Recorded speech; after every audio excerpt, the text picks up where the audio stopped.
చెప్పండి అమ్మా, మీ ప్రధాన డిమాండ్ ఏంటి? సార్ డిమాండ్ కోసం సార్ మేము ఇన్ని సంవత్సరాలు 20 సంవత్సరాలుగా చేసిన వాళ్ళు మేము ముసలి అయిపోతున్నాం.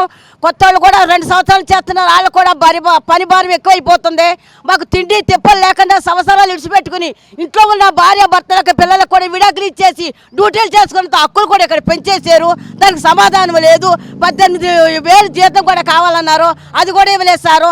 ముసలి అయిపోయి మాకు ఇంత అంతా పెట్టి ఉన్న వయసు పిల్లలను ఆరోగ్యం చేసుకోమని చెప్తున్నాం. మా రక్తం అంతా ఎండకు అరిగిపోయి చేసినా కూడా దయాదాక్ష లేకుండా ఉన్నారు. మమ్మల్ని సామీక్యంగా చేస్తామని చెప్పారు, అది కూడా చేయలేదు సారు.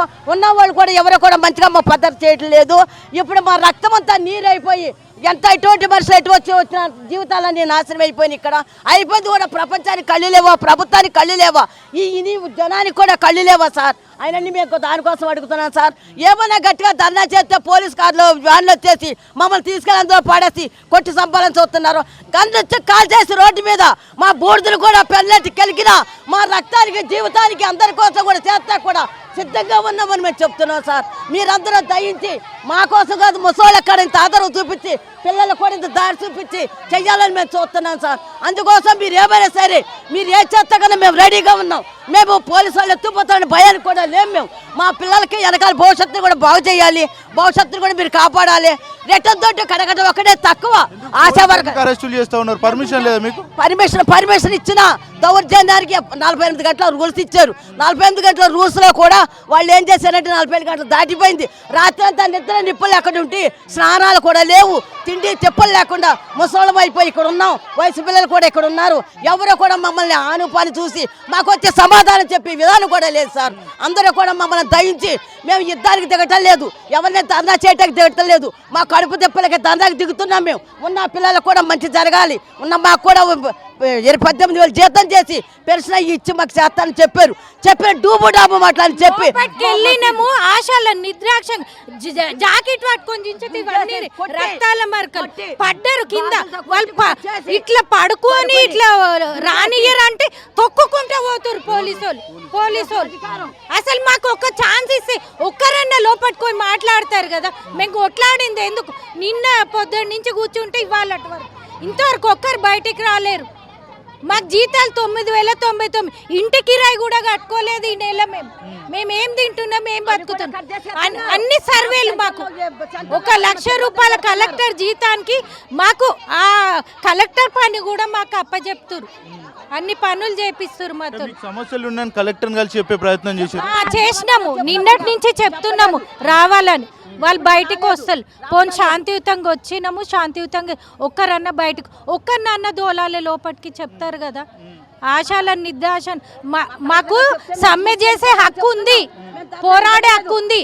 మమ్మల్ని గుంజుకోవాలి చెప్తా ఉంది కదా, ఎవరైనా కూడా శాంతియుతంగా నిరసన తెలపచ్చు, ప్రొటెస్ట్ చేయొచ్చు అని చెప్తారు. శాంతియుతంగానే చేసినాం. నిన్నటి నుంచి తిండి లేక రాత్రి ఇన్నే పడుకొని దోమలు ఇంటికి కూడా పోకుండా ఉన్నాం. మేము 1,000,000 మంది మహిళలను కోటీశ్వరాలను చేస్తామని ప్రభుత్వం చెప్తా ఉంది. మీకేమో జీతాలే సరిగ్గా రావట్లేదు అని చెప్పి 2 నెలల నుంచి ఆశాకు జీతాలు లేవు. కొందరికి పడ్డాయి, కొందరికి పడలేవు. అట్లా ఇంట్లో భారంగా ఉంటది కదా జీతాలు పడకుంటే. అసలు ఈ జీతం మాకు ఒక రెంట్కు సరిపోదు. మాకు కూడా పెడతామని అడుగుతున్నారు. ఎన్నో హక్కులు ఇస్తున్నారు సార్. దానికోసం మేము అనేది ఏంటంటే 5 రోజులు లీవ్ తీసుకుంటది, ఆశ ఒక్క రోజు లీవ్ తీసుకోదు. మళ్ళీ సార్ నేను అనేది ఏంటి సార్, నా మాటేనండి. నేను తల్లి లెక్క చెప్తున్నా. పిల్లల వయసు పిల్లలు వాళ్ళకి ఏం తెలుస్తలేదు. 48 గంటల మనం ఇక్కడ ఉండాలంటే ఉండలేదు. దానికోసం మనం ఏం చేయాలంటే పరిష్కారం చేసి మంచిగా చేయాలని నేను కోరుకుంటున్నా. ఎన్ని రోజుల నుంచి ప్రొటెస్ట్ చేస్తున్నారమ్మా మీరు? ఎన్ని రోజుల నుంచి ప్రొటెస్ట్ చేస్తున్నారు? మేము 18,000 జీతం ఎక్స్పెక్ట్ చేస్తున్నాం. ఈ రోజు గ్యాస్ పెరిగింది, పప్పులు పెరిగినాయి, ఉప్పులు పెరిగినాయి. మేము పొద్దున్న లేసే పిల్లలకి ఏం వండి పెట్టుకోవాలి, ఏం తినాలి, మేము ఎట్లా బతకాలి? ప్రజల ఆరోగ్యం అని పోతే మా ఆరోగ్యం చూసేటోళ్ళు ఎవరు దిక్కు దివాలు లేరు. ఇంట్లో సంసారం మొత్తం ఇడిచిపెట్టి పొద్దున్న లేసే రోడ్డు మీద ఉంటున్నాం. మేము మాకు ఇచ్చే 9,000 కూడా టైంకి ఇయ్యారు. ఈ రోజు ఇవాళ 17 తారీఖు వచ్చింది, మాకు శాలరీ వల్లేదు. 9,000కు మేము 90 రోజులు వెయిట్ చేయాల్సి వస్తుంది. మేము ఎట్లా బతకాలి? మాకు ఆరోగ్య ఖర్చులు ఉంటాయా? వీళ్ళు ఇచ్చే గోల్తోనే మా రోగం తగ్గుతుందా చెప్పండి? 18,000 జీతం ఏనికి మమ్మల్ని ఇంత బాధ పెడుతురు. పెద్ద పెద్ద ఆఫీసర్లు ఏసీలలో కూర్చుంటారు. వాళ్ళకి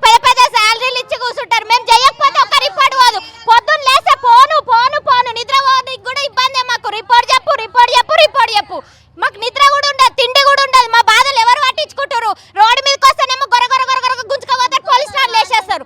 మా బాధలు ఎవరు తెల్లార్పాలి, మా ఆకలి ఎట్లా తెల్లారాలి చెప్పండి సార్. మరి మాకు ఎవరు ఇవ్వాలి? ప్రభుత్వమే కదా మాకు ఇవ్వాల్సింది. ప్రొటెక్టివ్ అనేదే లేదు మాకు. ఈ బాధలన్నీ ఎక్కడ చెప్పుకోవాలి? ఇక్కడ వస్తే ఇక్కడ చేయనియరు, అక్కడ పోతే అక్కడ చేయనియరు. మరి ఏడే చేయాలి? మేము ఎట్లా బతకాలి చెప్పండి? మా ఆరోగ్యం కూడా కావాలి కదా. ఏదన్నా ఈ రోజు తక్కువ ఖర్చు ఉందా చెప్పండి? మా ఆరోగ్యం చెడిపోతుంది కదా. Duty duty duty. మాకు ఒక పండుగ వస్తే కూడా మమ్మల్ని పండుగ చేసుకొనియరు. ఇవాళ రేపు ఉగాది ఉంది, మేము ఏం తినాలి చెప్పండి? పొద్దున్న లేసే కూరగాయలు ఏదన్నా తక్కువ ఉందా? 30 రూపాయలు పావు కేజీ ఉంది. మేము ఏం తినాలి? ఎట్లా బతకాలి చెప్పండి? ఇప్పుడు 2వ నెల ప్రతి నెల బతిలాడాలి 9,000 జీతానికి. 3 నెలలు అవుతుంది మాకు జీతాలు లేక సాక. మేము ధర్నాలు చేస్తూనే ఉన్నాం, వినతి పత్రాలు ఇస్తూనే ఉన్నాము. ఈడికొస్తే గరగర గుంజేస్తారు గేట్లా లేచి. ఏమన్నా అంటే మీరు లేడీస్ అమ్మ మీరు ఏం చేస్తారని అంటారు. చెప్పండి సార్, మా ప్రాబ్లమ్స్ ఎవరికి చెప్పుకోవాలి చెప్పండి? మాకు ఎన్ని కష్టాలు ఉంటే ఇంత రోడ్ ఎక్కి మేము ఇంత ఎండలా కూర్చుంటాం చెప్పండి? నిన్న నుంచి 48 గంటలు మేము చేస్తున్నాము. మా బాధ ఎవరన్నా వచ్చి ఒక్క అధికారాన్ని వచ్చి మీకు ఏమైందమ్మా, ఏం కడుపు నొప్పి ఉందమ్మా, మీకు ఏం గోలి కావాలమ్మా అని ఎవరన్నా అడుగుతున్నా సార్ చెప్పండి? మాకు ఎంత ఎమోషనల్ ఉంటుంది, మాకు ఎన్ని బాధలు ఉంటాయి చెప్పండి? ఒక ఆడపిల్ల వచ్చి రోడ్డు మీద వండుకోవడానికి ఏం అవసరం ఉంటుంది చెప్పండి? ఇంట్లో రోజు ఇచ్చిపెట్టి పోవాలి. భర్తలు వండుకొని తింటారు, పిల్లలు వండుకొని తింటారు, లేదంటే కొనుక్కొచ్చుకొని తింటారు. మా పరిస్థితులు ఎవరికి చెప్పాలి?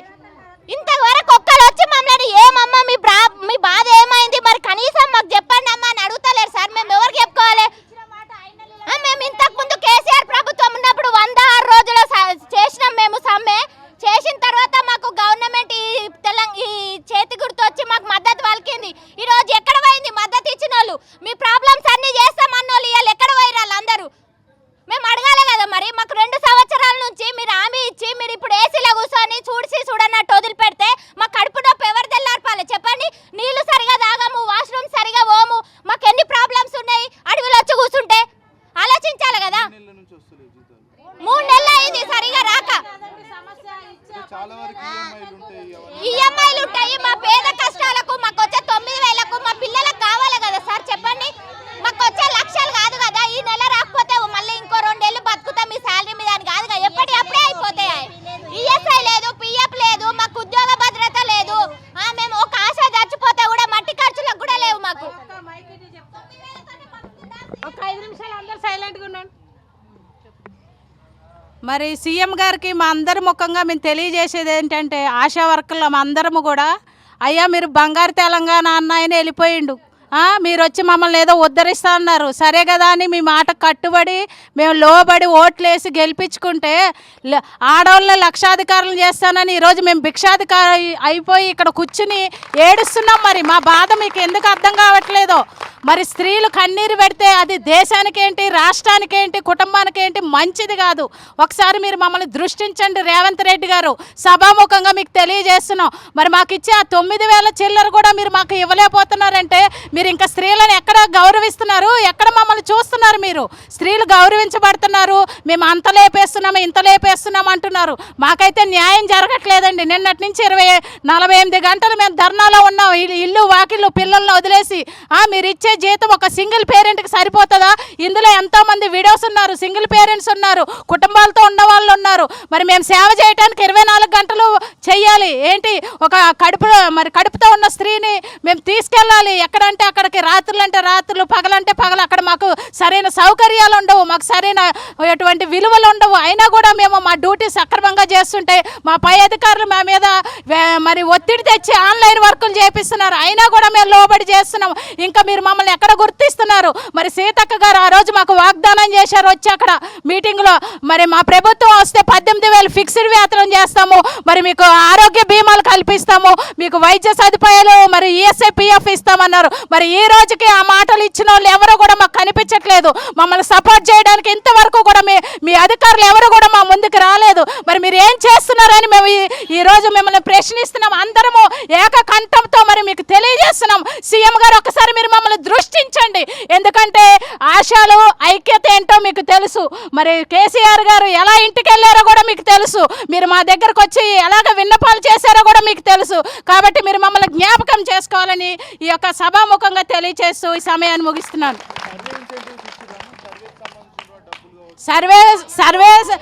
సర్వే డబ్బులు రాలేదు, లెపర్సీ డబ్బులు రాలేదు. మరి మాకు ఎప్పుడంటే అప్పుడు డ్యూటీలు వేస్తున్నారు. మరి ఆ డ్యూటీలే కాదు, మాతో పాటు మరి ఎన్సిడి డ్యూటీ చేపిస్తున్నారు, హాస్పిటల్లో డ్యూటీలు చేపిస్తున్నారు. అసలు మా డ్యూటీ ఏంటో మాకు తెలియకుండా పోయింది. కాబట్టి మరి సీఎం గారు మీరు మాకంటూ ఒక చట్టాన్ని తీసుకొచ్చి మాకు న్యాయం చేయాలని మేము సభాముఖంగా తెలియజేస్తున్నాం. మరి 48 గంటలు ఇక్కడ ఎన్ని తిప్పలు పడుతున్నామో ఈ అడవిలో. మరి మీరు ఒకసారి జ్ఞాపకం చేసుకోండి. మరి ఆడవాళ్ళు ఎలా ఉసూరుమనటం అది దేశానికి కానీ రాష్ట్రానికి కానీ మంచిది కాదు. నిన్న పొద్దున్న నుండి 48 గంటలు మేము ఇక్కడ దీక్ష చేస్తున్నాం. కనీసం ఒక్కరన్నా బయటకు వచ్చి, కలెక్టర్ కూడా ఒక ఆడామనే ఇక్కడ ఉన్నామే, కనీసం ఆడవాళ్ళ పరిస్థితి ఆడవాళ్ళకి తెలిసి ఉంటుంది. ఆడవాళ్ళు ఎన్ని ప్రాబ్లమ్స్ తోటి ఇక్కడ కూర్చురని ఒక్క నిమిషం కూడా బయటకు వస్తలేరు. ఇద్దరు కలెక్టర్, మన ఒక చిన్న కలెక్టర్, పెద్ద కలెక్టర్ ఇద్దరు ఎందుకున్నారు మాకు? కనీసం ఒక్క విషయము ఏంటిది ఇలా పరిస్థితి అని నిన్న నుండి కూర్చున్నాము. ఒక నిమిషం 10 నిమిషాలు బయటికి రానికి వాళ్ళకు మా మీద దయగలుగుతలేదు. ఈ పోలీసులేమో మమ్మల్ని లోపలికి వెళ్ళనిస్తలేరు, అక్కడ వాళ్ళు మమ్మల్ని చూస్తలేరు, ఇక్కడ వీళ్ళు లోపలికి వెళ్ళిస్తే మా పరిస్థితి ఎవరికి తెలుస్తుంది? ఇప్పుడు మధ్యలో మేము నలిగిపోతున్నాము. 18,000 జీతం ఇస్తాను వాళ్ళు 9,700 ఇవ్వలేకపోతున్నారు. ఈ ప్రభుత్వం మాకు ఏమి చేస్తున్నట్టు గుర్తిస్తలేం మేమైతే.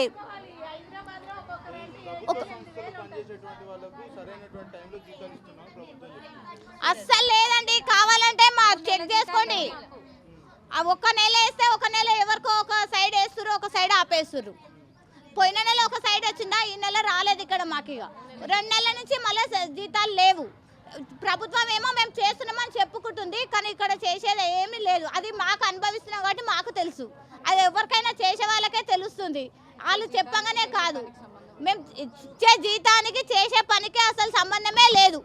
అక్కడ డాక్టర్ ఏమనంటే మీకు మేము ఇచ్చేసాము, మీరు ఈ పని చేయకుండా, అసలు మేము చేసే పనికి వాళ్ళు ఇచ్చే జీతానికి సంబంధం లేదు, వాళ్ళు చెప్పే పనికి సంబంధం లేదు. అసలు రోజు పొద్దున్న లేస్తే ఆన్లైన్ వర్క్. అక్కడ మాకు ఇచ్చిన జాబ్ చాట్లో అసలు ఆన్లైన్ వర్కే ఉండదు, కానీ వీళ్ళు ఆన్లైన్ వర్క్ అంతా చేయించుకుంటారండి.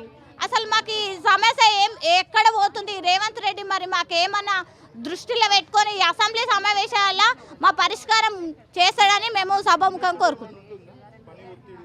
పని ఒత్తిడి చాలా ఉంది. పని ఒత్తిడి గురించే కదా మాకు పని ఒత్తిడి అవుతుంది. కనీసం పని ఒత్తిడి ఉన్నప్పుడు మాకు జీతం అన్న పెరగాలి కదా. మరి జీతం లేదు, పని ఒత్తిడి ఎక్కువ ఉంది. 24/7 ఏ నైట్లో ప్రెగ్నెంట్ పెయిన్స్ వస్తే ఆ నైట్ మేము తీసుకొని మేము గాంధీ కాదు ఎక్కడైనా వెళ్ళిపోవాలి అంతే. వెళ్ళిపోకుంటే మళ్ళీ అదొక బేబీ డెత్ అయినా మాకే బాధ, తల్లి డెత్ అయినా మాకే బాధ. 100 సార్లు కలెక్టర్ ఆఫీస్కు తిప్పుతారు మమ్మల్ని.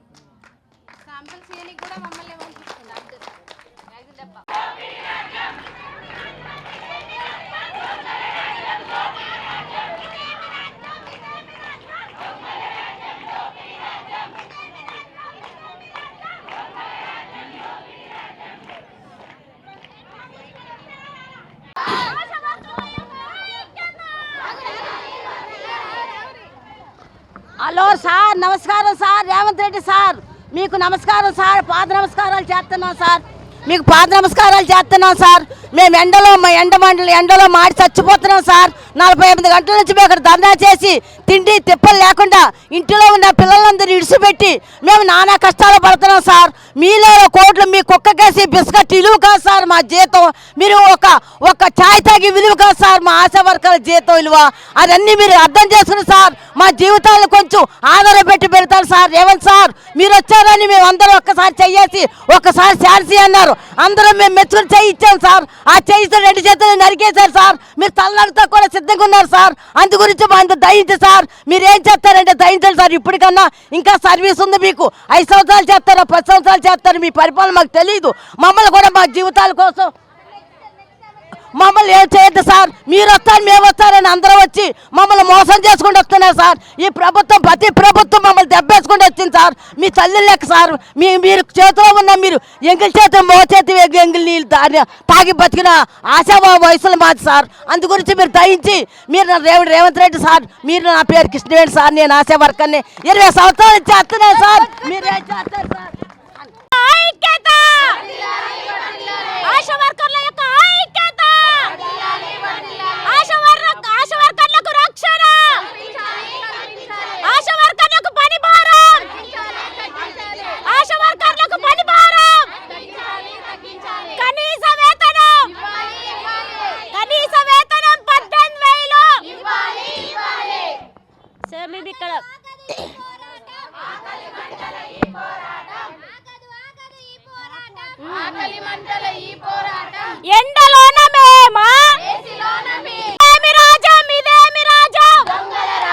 దోపిడీ రాజ్యం, ఇదేమి రాజ్యం, ఇదేమి రాజ్యం, దొంగల రాజ్యం, దోపిడీ రాజ్యం, ఇదేమి రాజ్యం, ఇదేమి రాజ్యం, దొంగల రాజ్యం, దోపిడీ రాజ్యం. ఆశా వర్కర్ల యొక్క ఐక్యత, వర్ధిల్లాలి, వర్ధిల్లాలి, ఆశా వర్కర్ల యొక్క ఐక్యత. వర్ధిల్లాలి, వర్ధిల్లాలి. మేము ఇక్కడ ధర్నా చేస్తున్నాం 2 రోజుల నుంచి. నిన్నటి నుంచి మేము నిన్న ఉదయం మొదలుకొని ఇప్పటి వరకు కూడా ధర్నా చేస్తున్నాం. రాత్రంతా ఇక్కడనే పడుకొని ఉన్నాము. మాకు కనీసం 18,000 మాకు ఇచ్చే 10,000 జీతం కూడా వస్తలేదు ఇక్కడ. ఆ 10,000కు మేము ఒక రెంట్ ఎలా కట్టుకోవాలి?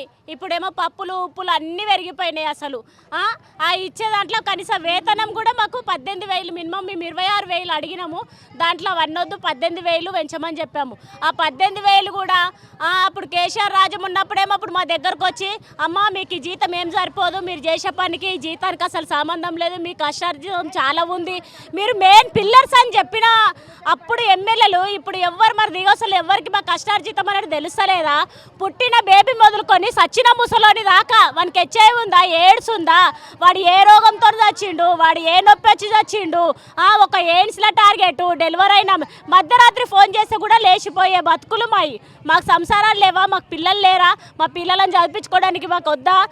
మా కష్టాన్ని ఆ రేవంత్ రెడ్డి సార్ మాకు ఆలోచించి మాకు మినిమం 18,000 శాలరీ పెంచాలని ఈ ధర్నా మాత్రం ఇప్పట్లో అయితే ఆపం. మేము మాకు మినిమం 18,000 పెంచిన దాకా అయితే మేము అస్సలు ఆపము. మాకు ఆఫ్లైన్ అనే ఉంది అని చెప్పారు, ఇప్పుడు ఆన్లైన్ కూడా పెట్టారు.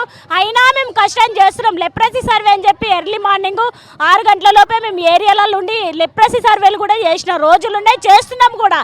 కాబట్టి మా కష్టార్జితము ఆశా వర్కర్ల యొక్క ఐక్యత, ఆశా వర్కర్ల పని భారం అసలు మినిమం మాకు ఈఎస్ఐ పిఎఫ్ఎం అస్సలు లేదు సార్. ఎవరన్నా మా దాంట్లో చనిపోయారు అనుకో, మొన్న ప్రజెంట్గా మా ఆశా వర్కర్లు 2-3 చనిపోయారు, వాళ్ళకి మట్టి ఖర్చులు కూడా ఇవ్వలేడు. కనీసం మాకు మట్టి ఖర్చులు 50,000 ఇవ్వాలి.